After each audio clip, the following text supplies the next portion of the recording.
only савыг солиод бишээ хийцгээе. Савыг хамдуулсан байж магадгүй юм шиг байна. Яа за би яах вэ гэдэггүй байна. Гумбо хэдэн сарын өмнө надад нэг юм ургамал өгсөн байхгүй би тэгээд савыг солисон чинь ингээ өгцөн.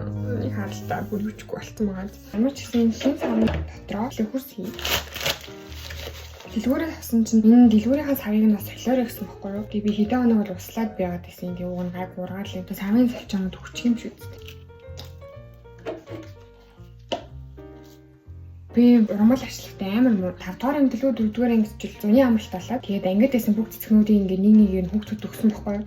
Тэгээ манай багш надад нэг цэцэг өгөөд нэг яаж авт юм бол. Тэгээ нөгөөдг нь гэртээ аваачаа тэгээ би уг нь амар чатгаараасаа басалсан. Тэгсэн чинь баг нэг сар хүрээгүй өгцөн. Юу нутагтад яагаад өгсөн гэдэггүй хөө ямар ч би чатгаараа услаад care хийгээдсэн.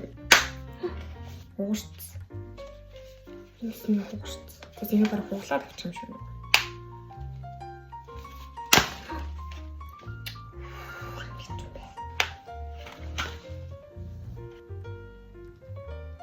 Яа.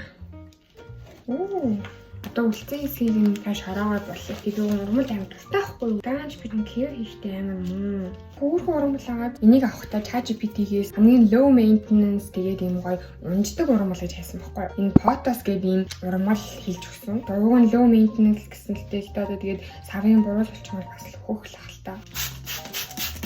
Зянтара болчлоо.